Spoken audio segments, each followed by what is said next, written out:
بسم اللہ الرحمن الرحیم، الحمد للہ والصلاة والسلام علی رسول اللہ۔ آج جو حدیث ہم پڑھیں گے اس میں رکوع میں کون سی دعا کرنی چاہیے اس کے متعلق ہے۔ جب نماز میں رکوع کیا جاتا ہے تو رکوع میں دعا کون سی پڑھنی ہے اس کے متعلق یہ حدیث ہے، اور یہ حدیث صحیح بخاری میں ہے۔ اس حدیث کی راویہ ہیں ام المؤمنین حضرت عائشہ رضی اللہ عنہا۔ فرماتی ہیں ما صلی النبی صلی اللہ علیہ وسلم صلاۃ بعد ان نزلت علیہ اذا جاء نصر اللہ والفتح الا یقول فیہا سبحانک ربنا وبحمدک اللہم اغفر لی۔ فرماتی ہیں کہ نبی کریم صلی اللہ علیہ وسلم نے اس سورت کے نزول کے بعد، سورۃ النصر، اذا جاء نصر اللہ والفتح، جب یہ سورت نازل ہوئی تو اس کے بعد جو نماز بھی پڑھی ہے اس میں اللہ کے رسول یہ دعا کیا کرتے تھے، سبحانک ربنا وبحمدک اللہم اغفر لی۔ اور صحیح بخاری میں ہی دوسری روایت ہے، اس کی راویہ بھی حضرت عائشہ رضی اللہ تعالی عنہا ہیں، اس میں یہ وضاحت موجود ہے کہ یہ دعا اللہ کے رسول کس جگہ پر پڑھا کرتے تھے۔ فرماتی ہیں کان رسول اللہ صلی اللہ علیہ وسلم یکثر ان یقول فی رکوعہ وسجودہ سبحانک اللہم ربنا وبحمدک اللہم اغفر لی یتأول القرآن، کہ نبی کریم صلی اللہ علیہ وسلم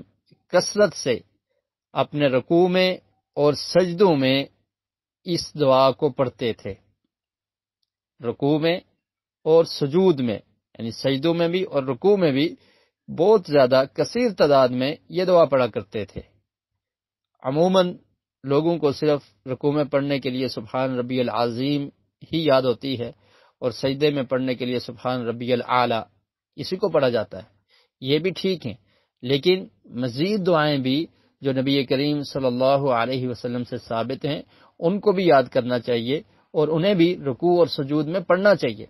اسی لیے اللہ کے رسول صلی اللہ علیہ وسلم کے رکوع بہت لمبے ہوتے تھے، آپ کے سجدے بہت لمبے ہوا کرتے تھے، اور اس میں اللہ کے رسول دعائیں پڑھا کرتے تھے، اور یہ بہت ہی پیاری اور بہت ہی عمدہ دعائیں ہیں اور بہترین دعائیں ہیں کہ جن کو یاد کر کے انسان اپنی نماز میں پڑھ سکتا ہے۔ تو حضرت عائشہ بیان کرتی ہیں رضی اللہ عنہا کہ نبی کریم صلی اللہ علیہ وسلم رکوع میں اور سجدوں میں کثرت سے یہ دعا پڑھا کرتے تھے، سبحانک اللہم ربنا وبحمدک اللہم اغفر لی یتأول القرآن، یعنی قرآن کی تفسیر کرتے ہوئے۔ اس کا مطلب کیا ہے کہ جب اللہ کے رسول صلی اللہ علیہ وسلم پر یہ سورت نازل ہوئی،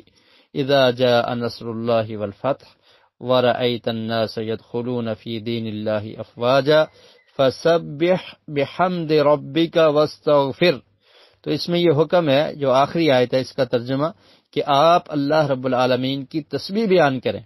اپنے رب کی حمد بیان کریں، فسبح بحمد ربک واستغفر، اور اپنے گناہوں کی معافی طلب کیجئے۔ تو اللہ کے رسول اس آیت پر عمل کرتے ہوئے رکوع میں یہ دعا پڑھتے تھے اور سجدوں میں یہ دعا پڑھا کرتے تھے، سبحانک اللہم، کہ اے رب العالمین، اے اللہ،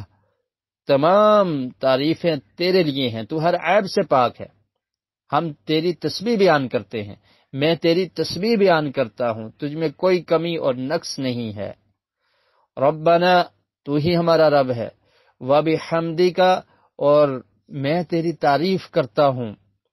اور حمد کسے کہتے ہیں کہ اللہ رب العالمین کے اوصاف کا اعتراف کرنا محبت کے ساتھ، تعظیم کے ساتھ، اور اس کی جو عظیم صفات ہیں اس کا اعتراف اور کرنا، اور پھر جو اللہ رب العالمین کی نعمتیں ہیں ان کا اعتراف کرنا، اور اس پر اللہ تعالیٰ کا شکر کرنا، حمد کرنا، اسے حمد کہا جاتا ہے۔ تو اللہ کے رسول یہ دعا کیا پڑھا کرتے تھے کہ اے رب العالمین، ہم تیری ہی تعریف کرتے ہیں، اللہم اغفر لی، اور پھر تیسرے نمبر پر یہ فرماتے کہ اللہ تعالیٰ تو ہی معاف کرنے والا ہے، تو میرے گناہوں کو معاف کر دے۔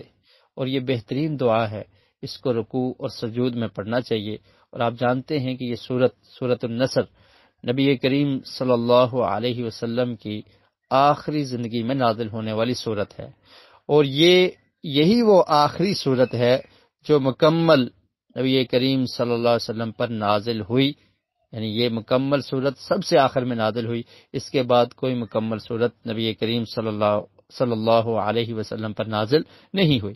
اور اس میں یہ بتانا بھی مقصود تھا کہ اب اللہ کے رسول صلی اللہ علیہ وسلم کی زندگی ختم ہونے کو جا رہی ہے، اور آپ کی رحلت اور وفات کا وقت قریب آ چکا ہے۔ تو اسی لیے اللہ تعالیٰ نے اس صورت میں فرمایا کہ اذا جاء نصر اللہ والفتح، کہ جب اللہ کی مدد اور فتح آ چکی ہے،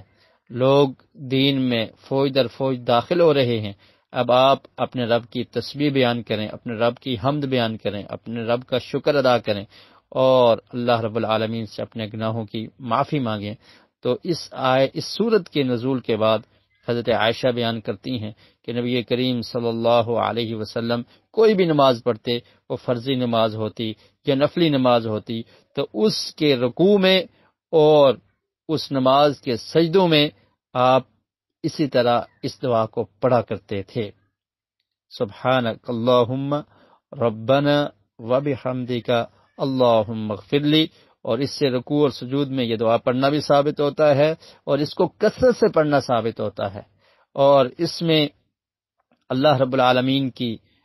تعریفات کو بیان کیا گیا ہے، اور اللہ تعالیٰ کے حکم کو مانا گیا ہے کہ جب اللہ کے رسول کو یہ کہا گیا کہ فسبح بحمد ربک واستغفر، کہ آپ اپنے رب کی تسبیح اور حمد بیان کریں اور استغفار کریں، تو اللہ کے رسول پھر یہ دعا رکوع اور سجود میں کیا کرتے تھے۔ اللہ رب العالمین سے دعا ہے کہ اللہ تعالیٰ ہمیں حدیث کو سمجھنے کی اور اس پر عمل کرنے کی توفیق نصیب فرمائے۔